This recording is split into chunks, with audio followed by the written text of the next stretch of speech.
नमस्कृत्य नरं चैव नरोत्तमं देवीं सरस्वतीं व्यासं ततो जयं उदीरयेत्। नारायणं नमस्कृत्य नरं चैव नरोत्तमं देवीं सरस्वतीं व्यासं ततो जयं उदीरयेत्। नारायणं नमस्कृत्य नरं चैव नरोत्तमं देवीं सरस्वतीं व्यासं ततो जयं उदीरयेत्।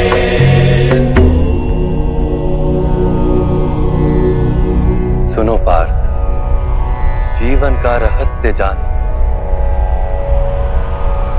संसार के वास्तविक रूप को समझो। गंगा के प्रवाह में मुट्ठी डालकर निकाली जाए तो कुछ प्राप्त नहीं होता, किंतु उस हथेली की अंजलि बनाकर गंगा के प्रवाह में डाली जाए तो गंगा जल मुख तक पहुंच पाता है।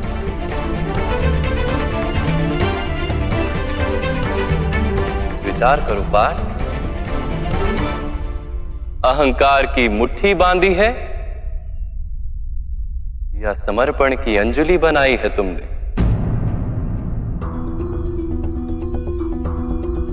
इस ज्ञान को ग्रहण कर पाओगे?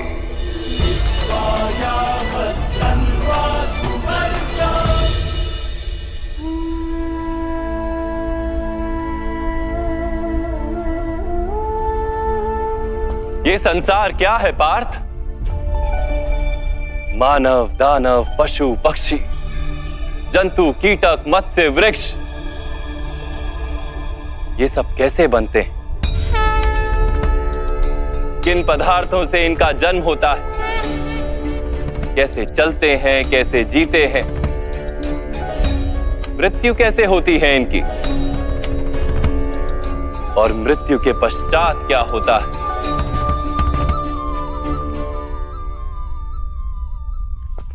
इस रहस्य का विचार करो। मनुष्य की देह मिट्टी से बनी है माधव। जल उसमें रक्त आदि बनकर प्रवाह करता है। अग्नि देह को तापमान देती है और देह में रिक्त स्थानों में आकाश प्रकट होता है। अर्थात धरती, वायु, जल, अग्नि और आकाश, इन पंच महाभूतों से ही शरीर का निर्माण हो। अर्थात महामहिम गुरु द्रोण पृथ्वी, जल, वायु, अग्नि और आकाश से अधिक कुछ भी नहीं। धर्म ज्ञानी भी पंच महाभूत का जोड़ है और अधर्मी भी। तो मोह किसका कर रहे हो पार्थ? मिट्टी का? परंतु माधव, इस मिट्टी के देह से ही तो मनुष्य एक दूसरे का परिचय पाते हैं। सारे संबंध इस मिट्टी के देह से ही तो होते हैं। नहीं पार्थ, यदि ये सत्य होता तो मृत्यु के पश्चात देह को नष्ट क्यों किया जाता है? वास्तव में ना मनुष्य का परिचय उसकी देह से है और ना ही संबंधों का आधार उसकी देह से। मनुष्य का स्वभाव, उसके बर्ताव और उसके कार्य उसका परिचय।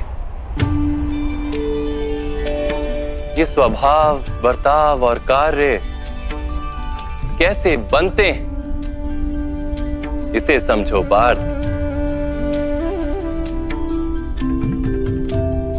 मनुष्य जीवन केवल 20 दृश्य और अदृश्य पदार्थों का मेल है पार्थ, किंतु फिर भी प्रत्येक मनुष्य के स्वभाव तथा कार्य भिन्न भिन्न प्रतीत होते हैं। इसका कारण है सृष्टि के 3 गुण, तमस, रजस और सत्व। ये तीन गुण क्या है माधव? तमस का अर्थ होता है अंधकार। बिना अच्छे बुरे का विचार किए जीवन व्यतीत करने को तामसिक व्यवहार कहा जाता है। जैसे पशु पक्षी जीते हैं केवल अपनी शारीरिक इच्छाओं को पूर्ण करने के लिए। सत्व का अर्थ होता है ज्ञान का प्रकाश। जब व्यक्ति प्रत्येक परिस्थिति में धर्म का, सत्य का और परंपराओं का विचार करके व्यवहार करता है, तब उसे सात्विक जीवन कहा जाता है। इन दोनों के मध्य में ऐसा व्यक्ति होता है जिसके पास ज्ञान तो है, पर शरीर और मन की इच्छाओं के साथ बंधा हुआ भी है। ऐसा मनुष्य रजस अर्थात अहंकार पूर्ण मनस्थिति के साथ जीता है। तमस, रजस तथा सत्व गुणों के अधिक या कम मात्रा के मेल से ही मनुष्य का स्वभाव बनता है।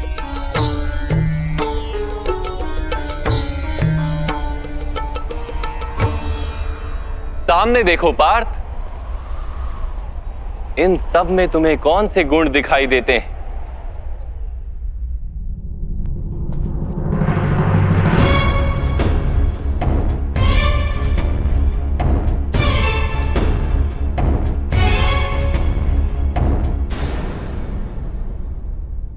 युवराज दुर्योधन धर्म जानते हैं परंतु वहन नहीं करते। उनके जीवन का केंद्र अहंकार है, अर्थात उनमें तमस कम है, रजस अधिक है और सत्वगुण पूर्णता नहीं।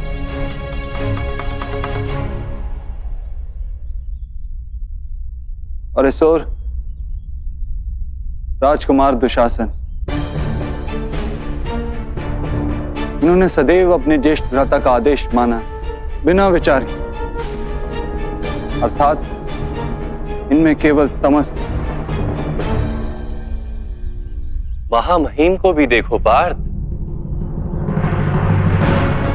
सत्व के साथ तमस का मेल है, अहंकार नहीं है,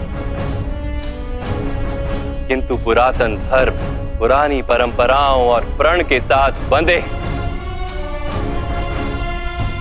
आवश्यकता होने पर भी अपना प्रण नहीं तोड़ सकते।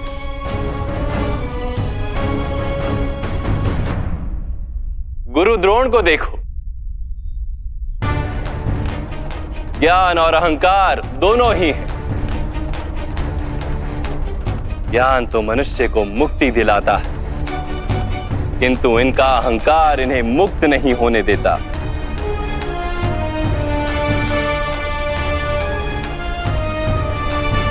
परंतु माधव, यदि मनुष्य का स्वभाव इन तीन गुणों का मेल है, तो फिर मनुष्य का व्यवहार पहले से ही निश्चित है। सिंह हिरण को खाएगा ही और हिरण सिंह से भयभीत ही होगा। तो फिर धर्म की प्रशंसा क्यों? अपराध का दंड क्यों? उसका क्या तात्पर्य है?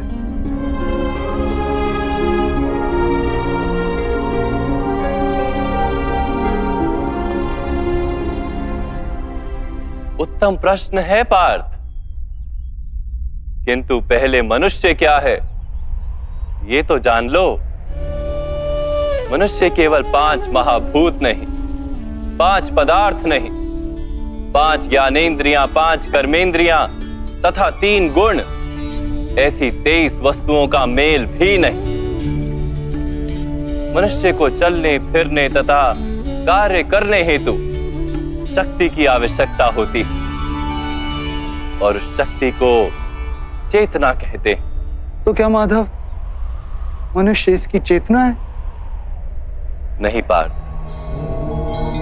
मनुष्य की चेतना के साथ उन 23 वस्तुओं के मेल का नाम प्रकृति। 24 वस्तुओं से बने मनुष्य नामक यंत्र में वास करता है पुरुष, अर्थात परमात्मा का अंश। उसे आत्मा कहा गया है। जब प्रकृति और पुरुष का मेल होता है, अर्थात जब परमात्मा का अंश आत्मा बनकर देह में वास करता है, तब मनुष्य जीवित होता है। यह आत्मा क्या है माधव, और इसे जानने का क्या उपाय? मनुष्य जैसे रथ का उपयोग करता है, वैसे ही आत्मा शरीर नाम के इस यंत्र का उपयोग करती है। शरीर के माध्यम से शरीर के सुख दुख का उपभोग करती है, किंतु आत्मा शरीर नहीं पार्थ। शरीर का नाश किया जा सकता है, किंतु आत्मा का नाश नहीं किया जा सकता। नैनं छिन्दन्ति शस्त्राणि नैनं दहति पावका न चैनं क्लेदयन्त्यापो न शोष्यति मारुता।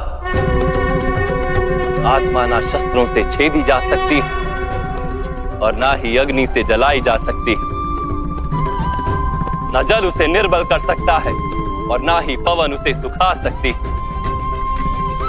आत्मा शरीर में रहते हुए भी अमर है। न हन्यते हन्यमाने शरीरे पार्थ। शरीर की हत्या की जा सकती है, किंतु आत्मा की हत्या नहीं की जा सकती। आत्मा तो सर्वव्यापी है, अचल है, स्थिर है, सनातन है। पुराना वस्त्र त्याग कर जैसे मनुष्य नया वस्त्र धारण करता है, वैसे ही आत्मा पुराना शरीर छोड़कर बार बार नया शरीर धारण करती है।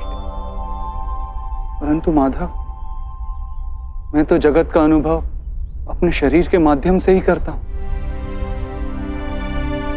स्वयं को देह न जानकर मैं आत्मा कैसे जान सकता हूं? स्वयं को आत्मा के रूप में जानना असंभव भी नहीं पार्थ। अंध भी जीते हैं, गूंगे भी जीते हैं, जिनके पास हाथ पैर नहीं होते वो भी जीते हैं।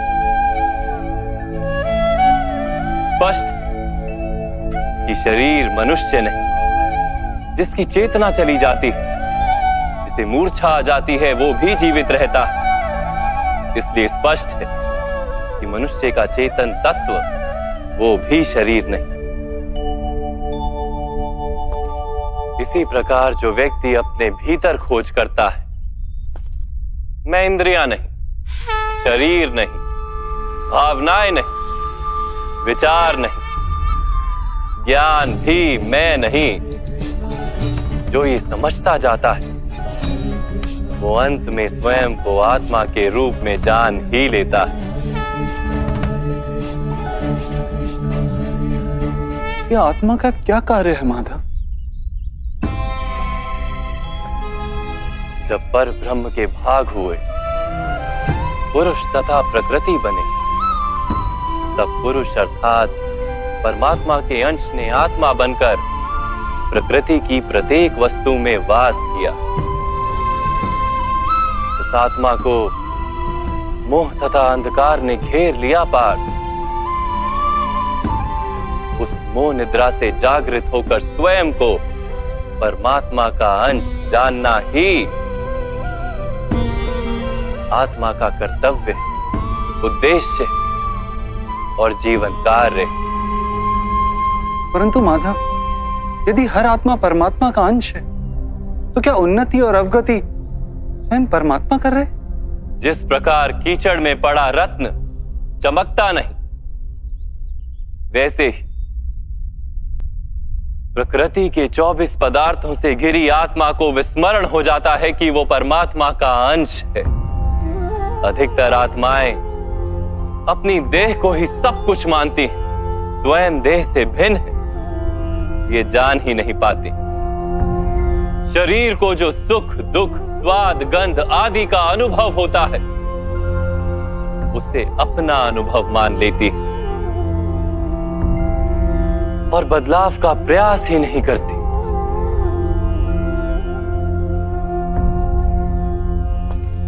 जो आत्माएं बदलाव का प्रयत्न नहीं करती, निरंतर अधर्म करती रहती हैं, उन्हें जागृत करने के लिए दंड देना अनिवार्य है।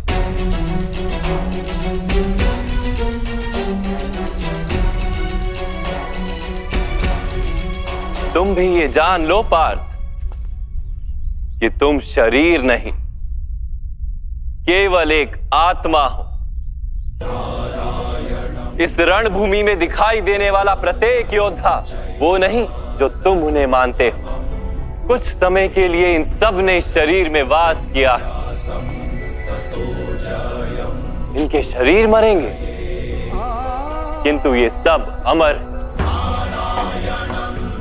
वो पुनः नया शरीर धारण करेंगे जब तक स्वयं को शुद्धात्मा के रूप में जान नहीं लेंगे, जब तक अधर्म का त्याग करके धर्म में दृढ़ नहीं होंगे, तब तक ये जन्म लेते और मरते रहेंगे। यही ब्रह्म विद्या का प्रथम पाठ है पार्थ। जो जन्मा है वो अवश्य मरेगा, और जो मरता है वो अवश्य फिर से जन्म लेगा। इस महाज्ञान को सांख्य योग कहते हैं।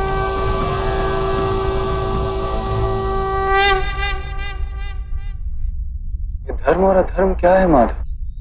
जिस मार्ग पर चलकर मनुष्य स्वयं को आत्मा के रूप में देखता है, परमात्मा के अंश के रूप में स्वयं को जानता है, उस मार्ग को धर्म कहते हैं।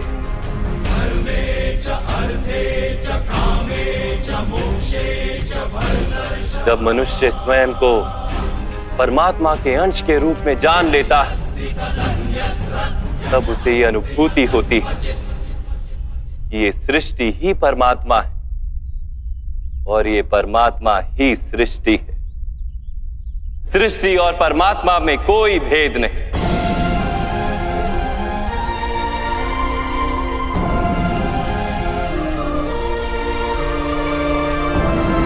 जो मनुष्य ये जान लेता है वो दूसरे मनुष्यों और प्राणियों की ओर निर्दयी और कठोर नहीं होता। वो ये जानता है कि जीव कटने से पीड़ा केवल जीव को नहीं होती, उसकी अनुभूति समग्र शरीर को होती है। वैसे एक मनुष्य को पीड़ा होती है तो समग्र संसार उस पीड़ा का अनुभव करता है। जब तक संसार में एक मनुष्य भी पीड़ित है, तब तक वास्तव में किसी का भी सुख संपूर्ण नहीं। ये जानने पर मनुष्य का मन करुणा से भर जाए, उसे धर्म कहते हैं। जब किसी पर तमस गुण छाया होता है तो वो दूसरों के प्रति कठोर, निर्दयी और स्वार्थी हो जाता है। अपने माने हुए सुख के लिए वो दूसरों को दुख देता है। परमात्मा की ओर गति नहीं हो पाती उसकी, अर्थात अधर्म परमात्मा से दूर ले जाने वाले मार्ग का नाम है। अर्थात अधर्म तो अज्ञान का दूसरा नाम। तो फिर अज्ञानी के प्रति तो दया होनी आवश्यक है ना? दंड का क्या तात्पर्य है?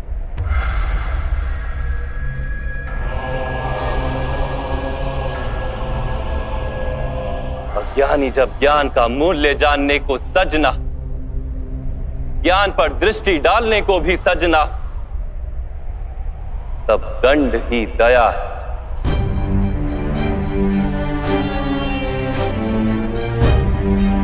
उसके प्रति भी और दूसरों के प्रति भी।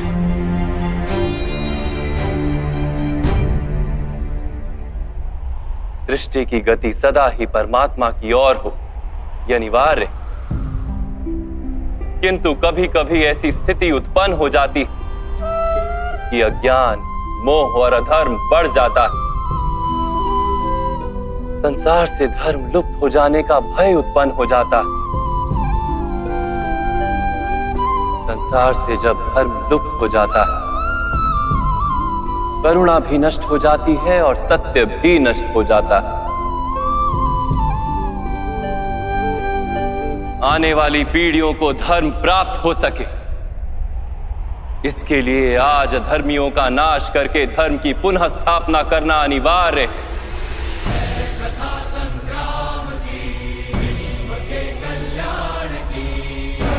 आज भी ऐसी ही स्थिति है पार्थ, और धर्म स्थापना का कर्तव्य तुम्हारा है।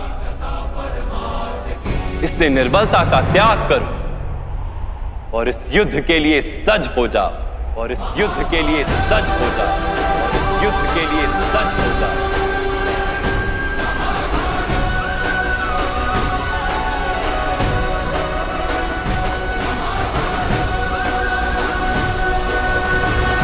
परंतु मेरे हाथों हत्याएं होंगी माधव, मेरे कारण किसी के प्राण जाएंगे तो मेरे अंतर की करुणा का नाश नहीं हो जाएगा।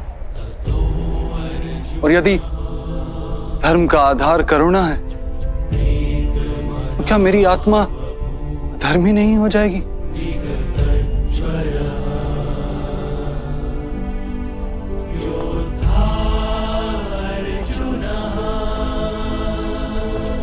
कर्म का बंधन अवश्य निर्मित होता है, किंतु कार्य का बंधन निर्मित नहीं होता पार्थ। तुम्हें कर्म और कार्य के बीच क्या भेद है, यह जानना आवश्यक है। सभी कर्म कार्य हैं, किंतु सभी कार्य कर्म नहीं। कर्म उस कार्य को कहते हैं जिसके साथ फल की आशा जुड़ी हो। मनुष्य जब भी सुख की, संपत्ति, प्रशंसा की आशा रखकर कोई कार्य करता है तो वो उस कार्य के फल से बंध जाता है। जब किसी कर्म को फल की आशा से किया जाए तो उसे सकाम कर्म योग कहते हैं, और जब किसी कर्म को बिना किसी फल की आशा से किया जाए तो उसे निष्काम कर्म योग कहते हैं। इसी कारण से उसे बार बार जन्म लेना पड़ता है। वास्तव में मनुष्य को कोई कर्म नहीं बांधता, कर्म से जुड़ी आशाएं उसे बांधती। वो कैसे माधव? यदि इस युद्ध में तुम्हें विजय होने की आशा है तो पराजित होने पर तुम्हें भीषण दुख होगा, और वो दुख तुमसे कोई अन्य कार्य करवाएगा जिसके लिए तुम्हें दूसरा जन्म लेना पड़ेगा। और यदि तुम विजयी हुए तो तुम्हारा अहंकार बढ़ेगा, और वो अहंकार तुम्हें विश्व विजय के लिए प्रेरित करेगा, तुमसे हत्याएं करवाएगा, और उसका पाप तुम्हें बांधेगा। विचार करो, यदि तुम्हें इस युद्ध में ना विजय का मोह और ना पराजय का भय, तो इस युद्ध के अंत में तुम्हें सुख प्राप्त होगा या दुख प्राप्त होगा? ना सुख माधव और ना ही दुख। अर्थात तुम्हारा सुख, दुख, हताशा, निराशा, अहंकार युद्ध के कारण नहीं है। युद्ध के साथ तुमने जो आशाएं बांधी हुई हैं उसके कारण। क्या ये सत्य नहीं है पार्थ?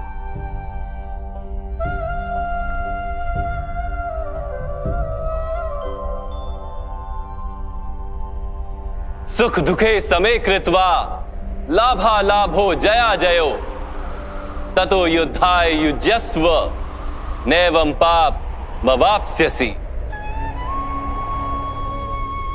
अर्थात सुख दुख को समान मानकर लाभ हानि जय पराजय का विचार किए बिना यदि तुम युद्ध करोगे कौन्तेय, तो तुम पाप के भागी नहीं बनोगे।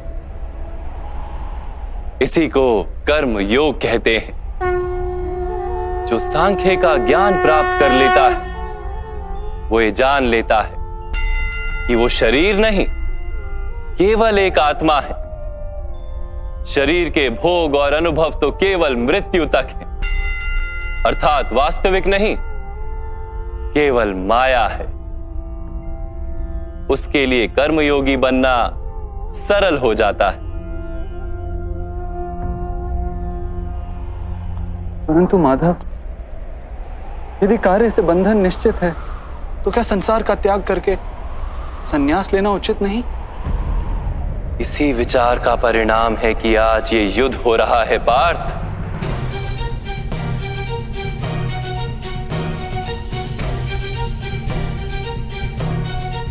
विचार करो, जब सत्व गुण से भरे धर्म को जानने वाले लोग कर्मों का त्याग करते हैं, तब अधर्म से भरे लोग ही संसार को चलाते हैं।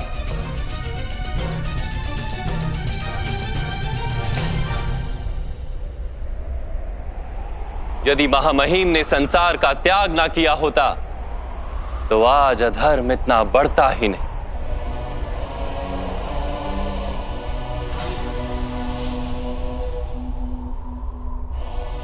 और तुम्हारे पिता ने यदि संन्यास ना लिया होता तो आज भ्राता युधिष्ठिर सुख से राज कर रहे होते।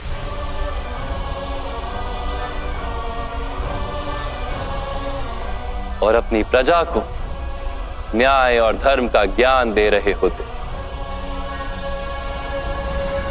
किंतु दुखदायक बात तो यह है पार्थ कि सत्वगुण से भरे मनुष्य ही संसार को लाभ दे सकते हैं, किंतु वो ही संन्यास का विचार करते हैं।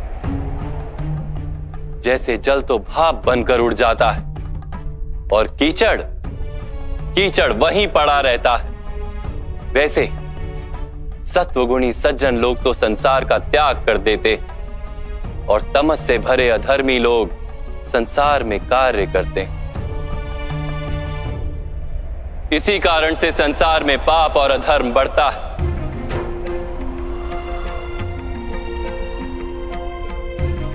किंतु कर्मयोग इस विचित्र स्थिति से सारे संसार का रक्षण करता है।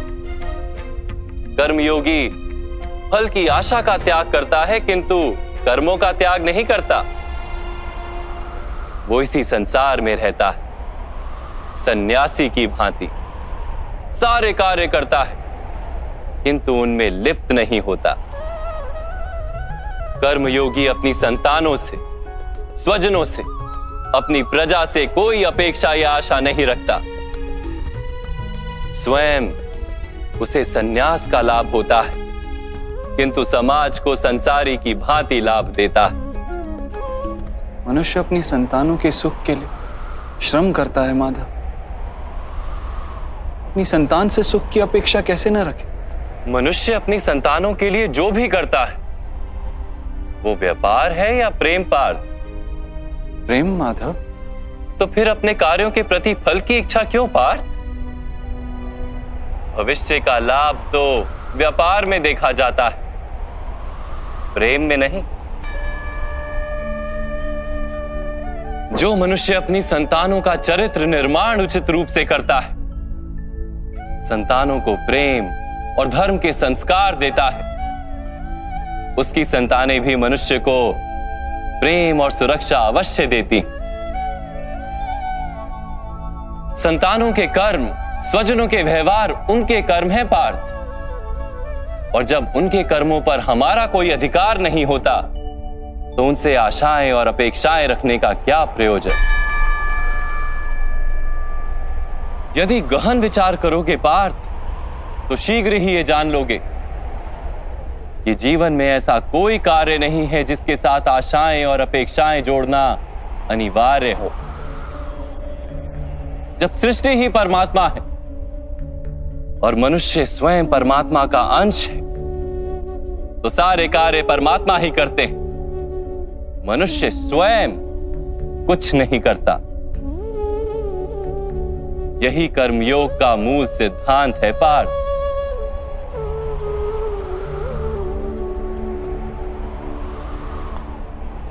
तुम्हें भी कर्मयोगी बनकर ये युद्ध करना आवश्यक है पार्थ।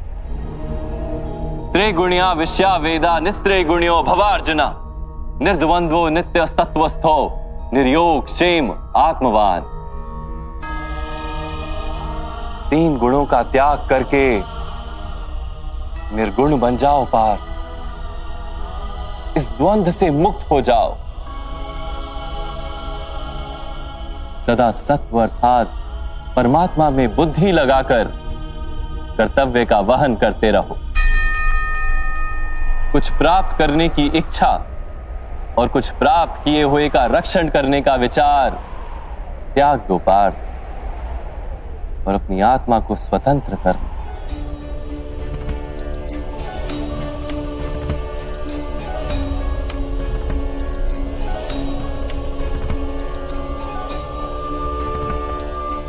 स्मरण रहे पार्थ,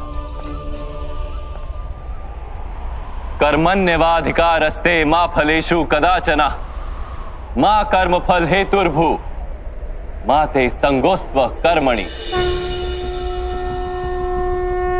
तुम्हारा अधिकार तो केवल कर्म करने का है, फल तो ईश्वर के हाथ में, इसलिए ना कर्म से भागना उचित है और ना ही कर्म के फल की आशा रखना उचित है।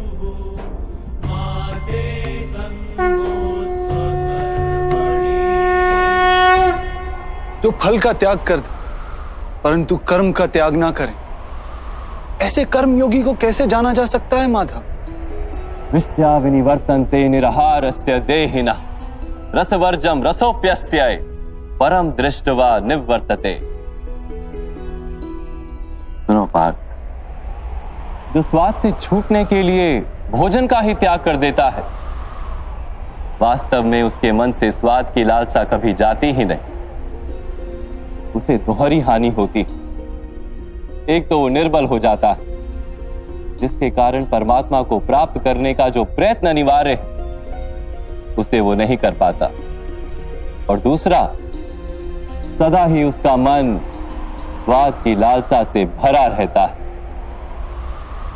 इसलिए भोजन का त्याग करने से उत्तम है स्वाद की लालसा का ही त्याग कर दिया जाए। कर्म योगी अपने मन की सारी लालसाओं को खींच लेता है, जीवन को कर्तव्य मानकर कार्य अवश्य करता है, किंतु उन कार्यों से जुड़ता नहीं। और पार्थ, जो व्यक्ति अपने कार्यों से आशाएं और इच्छा नहीं रखता, उसी के कार्य पूर्ण होते हैं। एक असफलता से दुखी होकर जिसका मन डोलता नहीं, एक सफलता से आनंदित होकर जो स्वयं को सर्वश्रेष्ठ नहीं मानता, ऐसे ही व्यक्ति को कर्म योगी कहते हैं। और ऐसा व्यक्ति जीवन में बार बार सफल होता है।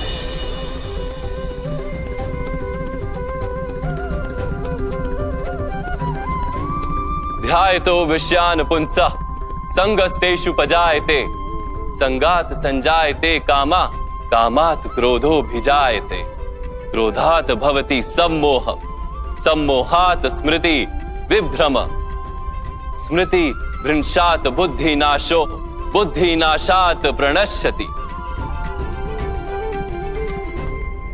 फल की आशा से कामना प्रकट होती है, और कामना का तो स्वभाव है असंतुष्ट रहना। असंतोष से क्रोध उत्पन्न होता है, और क्रोध से मोह जन्मता है। मोह के कारण व्यक्ति आचार और व्यवहार का ज्ञान ही भूल जाता है। ज्ञान के जाने से बुद्धि चली जाती है, अनुचित प्रकार के कार्य होने लगते हैं, और समाज ऐसे व्यक्ति का शत्रु बन जाता है, और अंत में ऐसे मनुष्य का पूर्णतः पतन हो जाता है।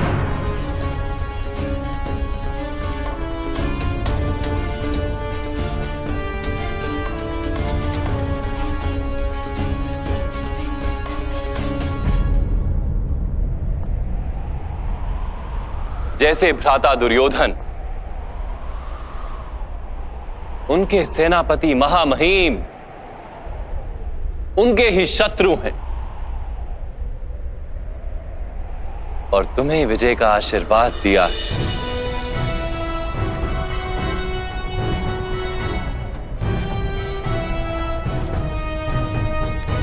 पार्थ, कर्मयोग ब्रह्म विद्या का दूसरा चरण है। परमात्मा में अपनी बुद्धि स्थिर करो, स्वयं को आत्मा जानो, मिथ्या बंधनों से मुक्त हो जाओ और फल की आशा का त्याग करके केवल कर्म करते रहो। अपनी बुद्धि को परमात्मा में स्थिर करके कर्म योगी बनने का क्या मार्ग है माधव? पार्थ, सांख्य योग के कारण मनुष्य परमात्मा का निरंतर स्मरण करता रहता है। परमात्मा का स्मरण करने से मनुष्य के हृदय में समर्पण का भाव उत्पन्न होता है और उस भाव को भक्ति कहते हैं। भक्ति से मनुष्य को सत्य असत्य का ज्ञान प्राप्त होता है। उस ज्ञान से उसे परमात्मा के दर्शन होते हैं और जिसे परमात्मा के दर्शन हो जाते हैं वही वास्तव में कर्मयोगी बन जाता है और जन्मों के फेरों से छूटकर मोक्ष को प्राप्त कर लेता है। सभी आत्माओं का अंतिम लक्ष्य वही है और धर्म का अंतिम चरण भी वही है।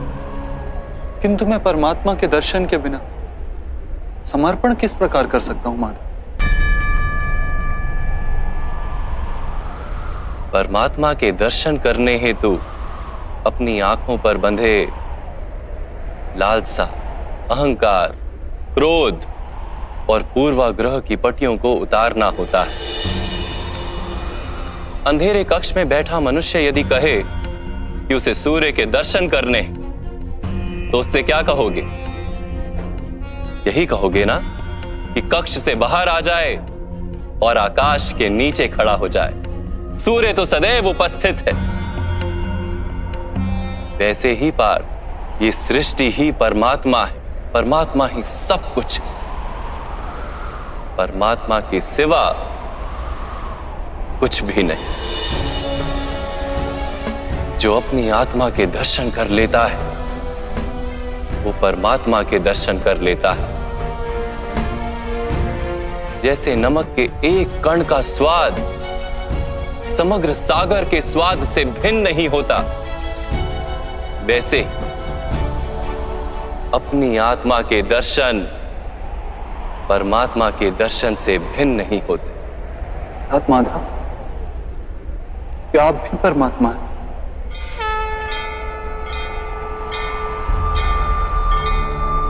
हाँ पार्थ,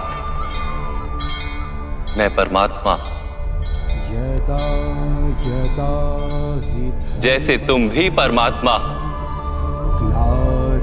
केवल तुम अभी जागृत नहीं हुए हो और मैंने ये जान लिया है। उत्थानम् अधर्मस्य तदात्मानं सृजाम्यहम्। माधव, आपके प्रति समर्पण ईश्वर के प्रति समर्पण क्यों नहीं हो सकता? अवश्य, मेरे प्रति समर्पण ही परमात्मा के प्रति समर्पण है। सर्वधर्मान् परित्यज्य मामेक शरणं व्रज। सारे जगत का त्याग करके मेरी शरण में आ जाओ पार्थ। यदा यदा हि धर्मस्य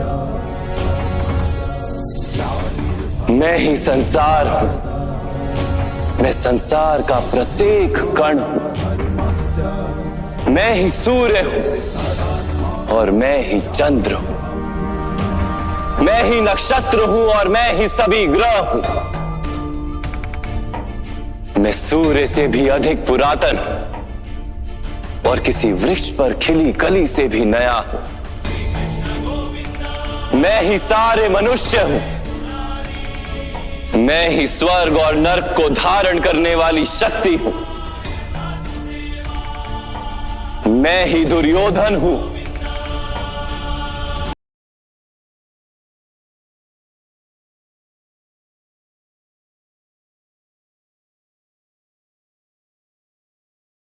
कैसे संभव है माधव? आपका जन्म तो बहुतों ने अपने जीवन काल में देखा है। आपकी माता अभी भी जीवित हैं, जिनके गर्भ से आपने जन्म लिया। आप पुरातन और अविनाशी कैसे हो सकते हैं? तुम शरीर देख रहे हो और मैं आत्मा की बात कर रहा हूं। मेरे अनेक जन्म हुए हैं पार्थ। मैंने अनेकों अवतार धारण किए हैं। कई शरीर बने हैं मेरे और इसी मिट्टी में मिले हैं।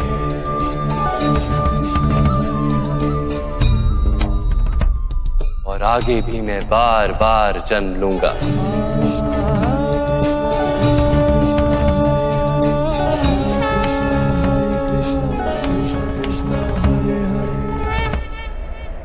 यदा यदा हि धर्मस्य ग्लानिर्भवति भारत अभ्युत्थानम् अधर्मस्य तदात्मानं सृजाम्यहम्। परित्राणाय साधूनां विनाशाय च दुष्कृतां धर्म संस्थापनार्थाय संभवामि युगे युगे।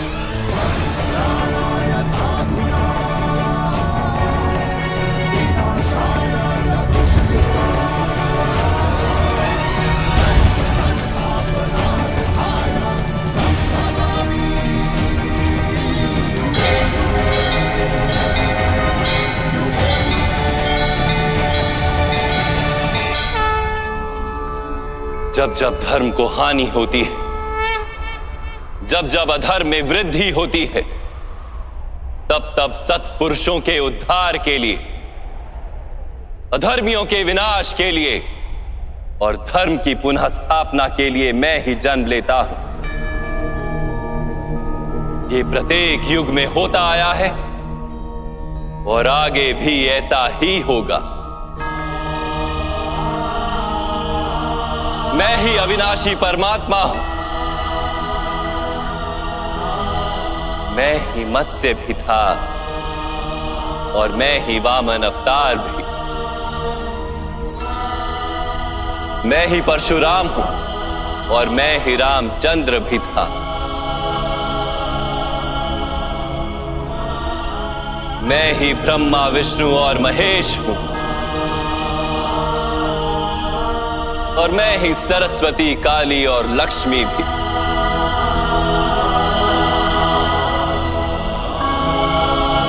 मैं ना पुरुष हूं, ना स्त्री हूं और ना ही नपुंसक।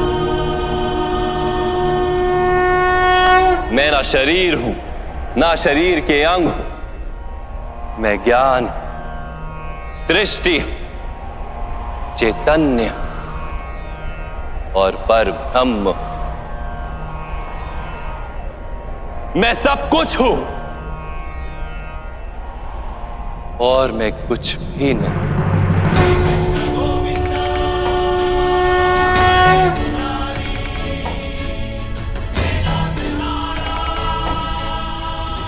ऐसा प्रत्येक युग में हुआ।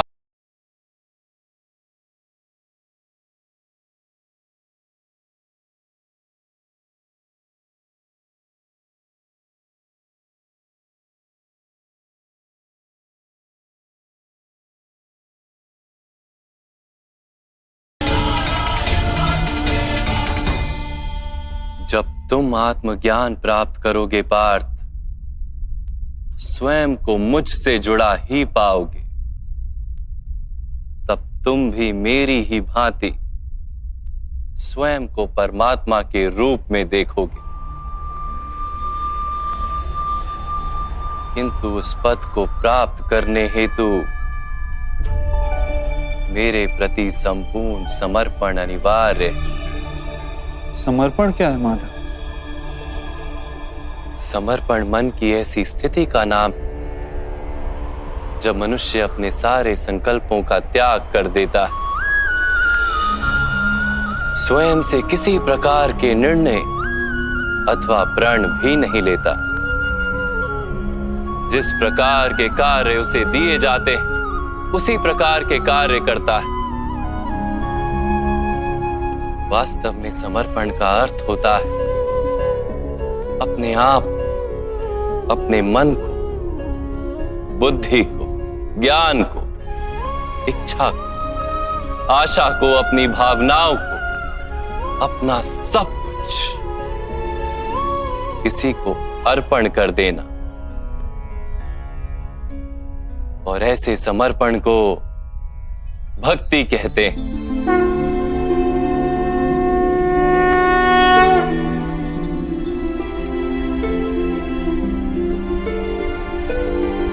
पत्नी का समर्पण पति की ओर होता है, एक योद्धा का समर्पण सेनापति की ओर होता है, एक शिष्य के हृदय में गुरु भक्ति होती है। क्या ये सारी भक्तियां एक समान? क्या सबको ईश्वर की प्राप्ति होती है? नहीं पार्थ, मनुष्य जिसके प्रति समर्पित होता है उसी के रूप में ढलने लगता है। उसके मन में कोई संदेह, कोई प्रश्न जन्म नहीं लेता। किसी दुष्ट के प्रति समर्पण उस मनुष्य के कार्यों को दूषित कर देता है। अंगराज कर्ण ने धर्म को जानते हुए भी द्यूत सभा में पांचाली को अपशब्द कहे थे। जो 5-5 पुरुषों के साथ संबंध रखती है, वैश्या होती है ऐसी स्त्रियां, वैश्या होती है ऐसी स्त्रियां। उसका कारण था अंगराज का भ्राता दुर्योधन के प्रति समर्पण। इस युद्ध में उन्हें जो दंड मिलेगा वो किसी जन्म या जाति के लिए नहीं, अथवा एक दुष्ट के प्रति समर्पण के लिए उन्हें दंड मिलेगा। इसलिए हे धनंजय, समर्पण उत्तम के प्रति होना आवश्यक है। उसी से मनुष्य उत्तम बनता है। लोहे की माला से अपराधी बांधा जाता है, पीतल की माला से मंदिर के दीपक को बांधा जाता है, और सोने की माला को आभूषण बनाकर गले में धारण किया जाता है। पति भक्ति, स्वामी भक्ति, मित्र भक्ति, ऐसी अनेक भक्तियां होती हैं पार्थ, किंतु सबसे श्रेष्ठ भक्ति तो परमात्मा की भक्ति होती है।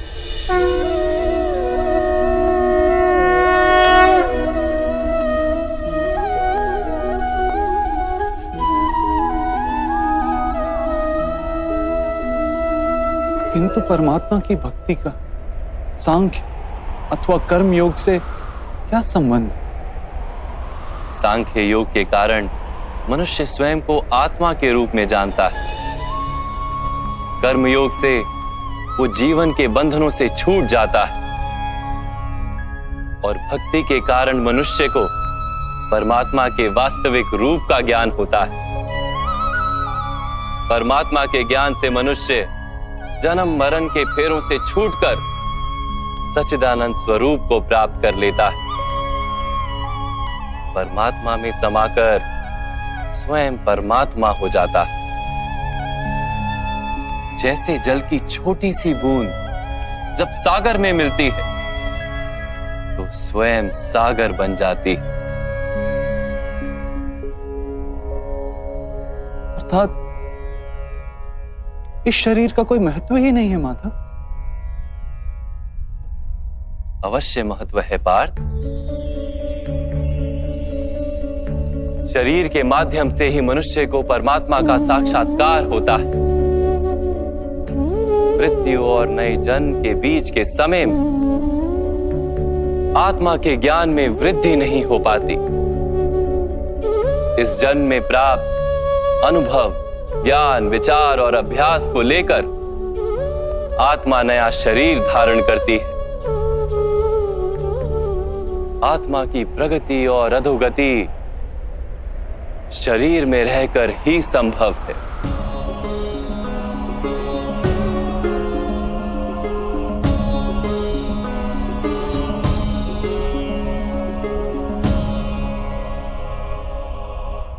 परंतु माधव, यहां उपस्थित व्यक्तियों का वध करके क्या हम उनके उद्धार की संभावना को नष्ट नहीं कर देंगे?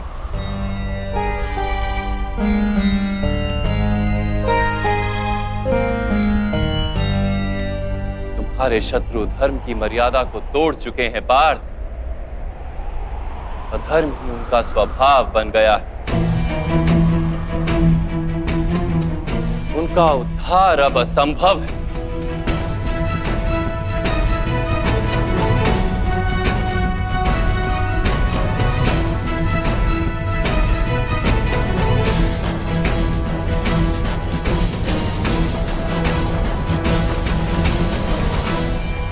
अपराधी को एक सीमा तक ही उद्धार का अवसर दिया जा सकता है।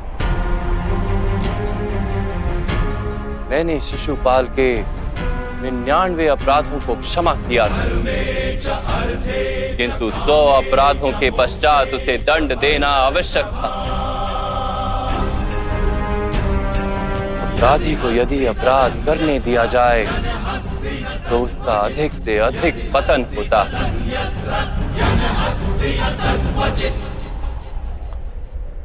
उसे अधर्म से रोकने में ही करुणा है धनंजय।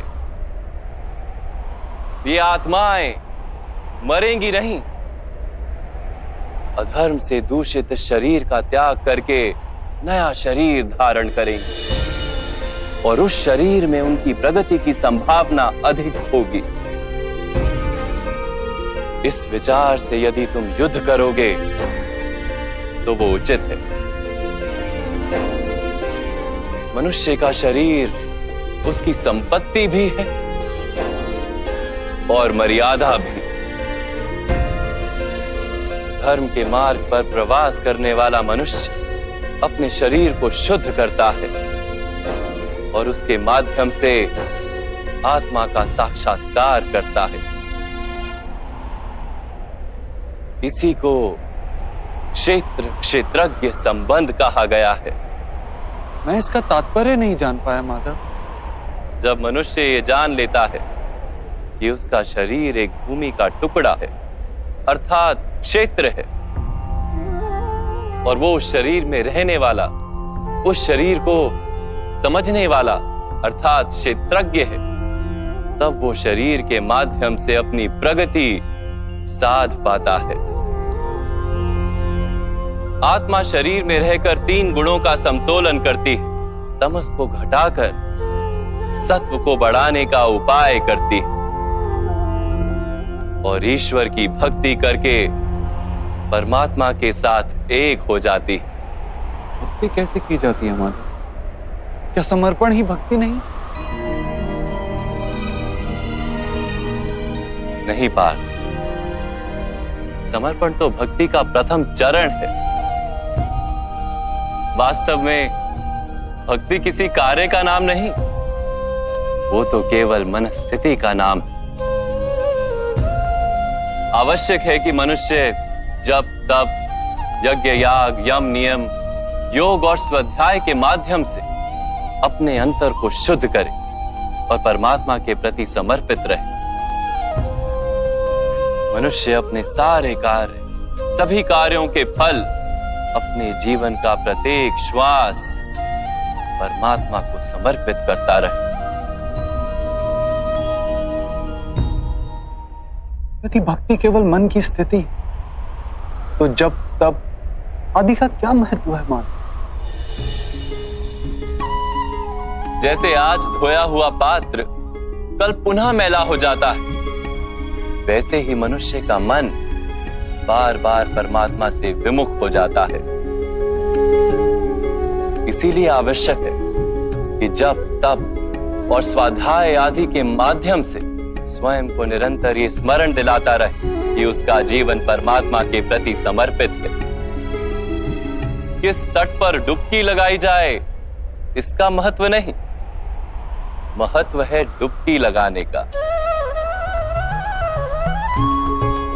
भक्ति योग का एक ही सार है पार्थ कि मनुष्य परमात्मा को अपना जीवन अर्पण करके परमात्मा की भक्ति करता रहे और सत्व गुण से युक्त संपत्ति को संभाल कर रखे। सत्व गुणी संपत्ति किसे कहा जाता है माधव? अहिंसा सत्यम क्रोधस्त्याग शांति ही पेशुनम दया भूतेष्व लोलुप्त्वम मार्दवम वीर चापलम तेज क्षमा धृति शोचम द्रोहो नातिमानिता भवन्ति संपदम देवी अभिजातस्य भारत। बिना कारण तथा स्वार्थ के हेतु हिंसा करना अधर्म है पार्थ। वास्तव में अहिंसा ही परम धर्म है और उसके साथ सत्य, क्रोध ना करना, त्याग, मन की शांति, निंदा ना करना, दया भाव, सुख के प्रति आकर्षित ना होना, बिना कारण कोई कार्य ना करना, तेज, क्षमा, धैर्य, शरीर की शुद्धता, धर्म का द्रोह ना करना तथा अहंकार ना करना, इतने गुणों को सत्व गुणी संपत्ति या दैवी संपत्ति कहा जाता है।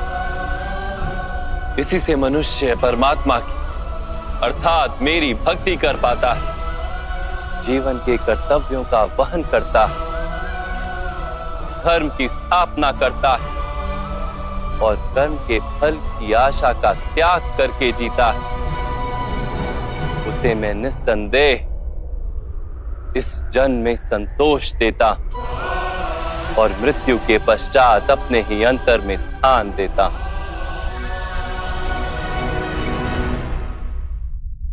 आपका रूप कैसा है माधव?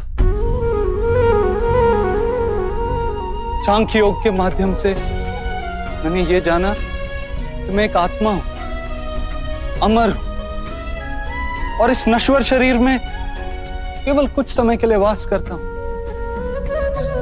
कर्मयोग के माध्यम से मैंने ये जाना कि जो फल की इच्छा का त्याग कर केवल कर्म करता है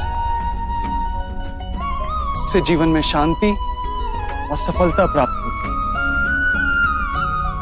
भक्ति योग के माध्यम से मैंने आपके प्रति समर्पण का महत्व जाना।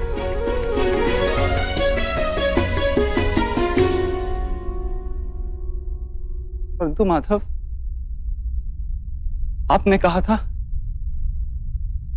कि यहां हर स्थान पर मनुष्य नहीं केवल परमात्मा है।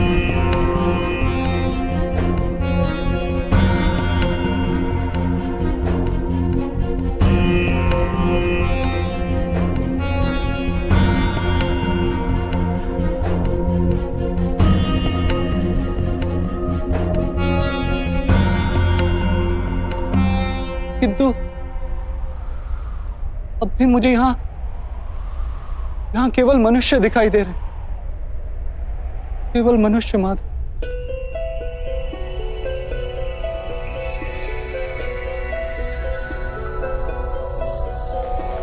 नारायणं नमस्कृत्य नरं चैव नरोत्तमं देवीं सरस्वतीं व्यासं ततो जयमुदीरये।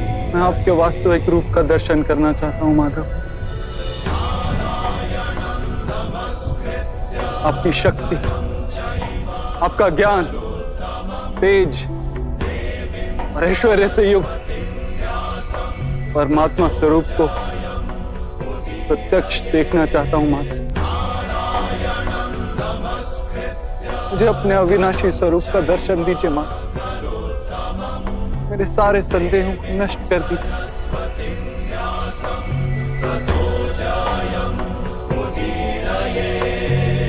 मुझे दर्शन दीजिए मां।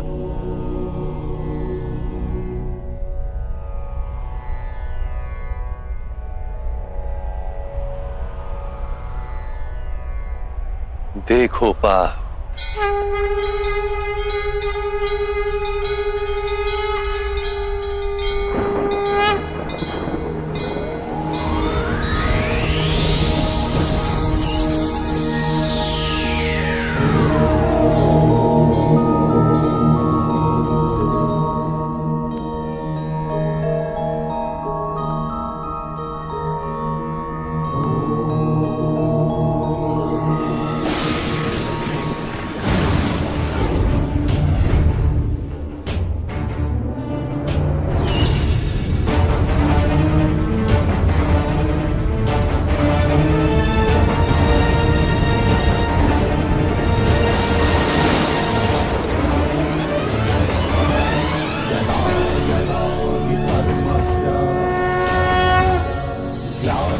भवति भारत अभ्युत्थानमधर्मस्य तदात्मानं सृजाम्यहम्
सांख्य योग से कर्म योग, कर्म योग से भक्ति योग और भक्ति योग से ज्ञान योग की प्राप्ति होती है।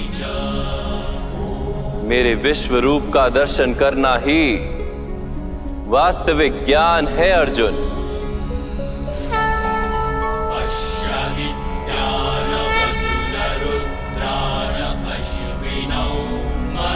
यही एक ज्ञान है जो विश्व में सारे ज्ञानों तथा विज्ञानों का आधार है। यही ज्ञान मुक्ति प्रदान करता है। देवताओं को भी जो दर्शन सरलता से प्राप्त नहीं होते, ऐसा वास्तविक रूप में तुम्हें दिखा रहा हूं अर्जुन।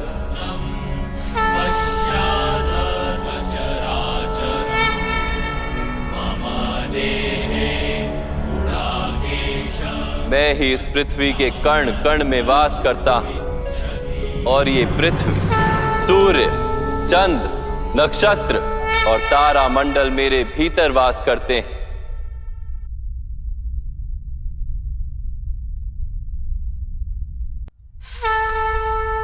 मैं ही सत्य हूं, मैं ही संपूर्ण हूं, मैं ही जीव और मैं ही शिव।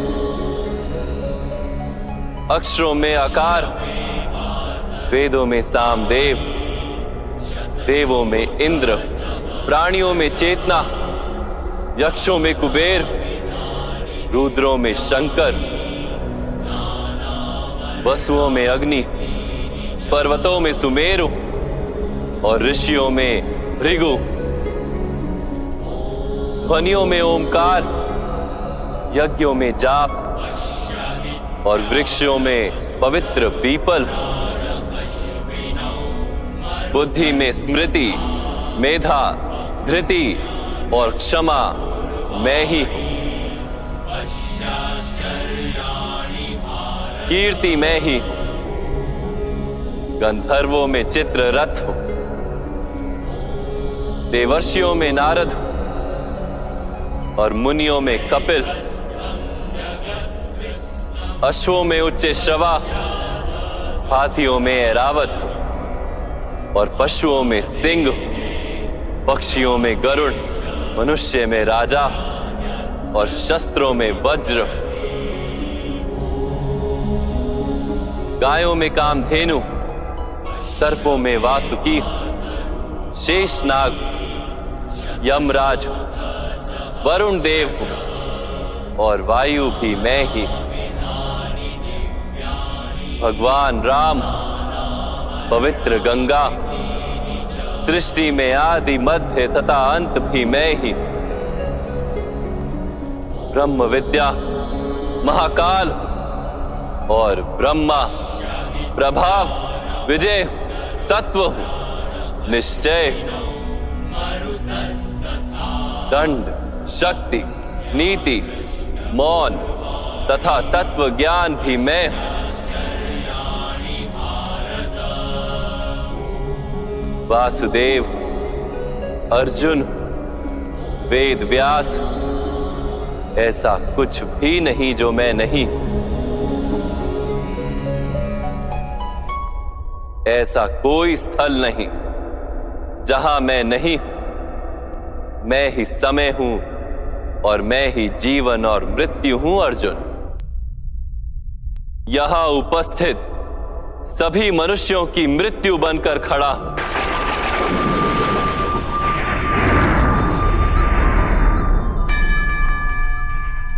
तुम यदि शस्त्र नहीं उठाओगे तब भी मैं इन सब का वध कर दूंगा। इसलिए मोह का त्याग करो और अपने कर्तव्य को देखो। धर्म का भार उठाओ, गांडीव उठाकर शरसंधान करो।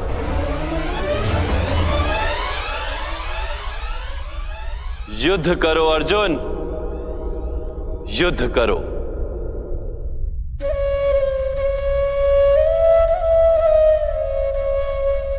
हे माधव, हे मधुसूदन, आज मेरे सारे संदेहों का नाश हो गया। कृपया अपने मनुष्य रूप में आ जाइए। मैं आपके प्रत्येक आदेश का पालन करूंगा। करिष्य वचनम तवा।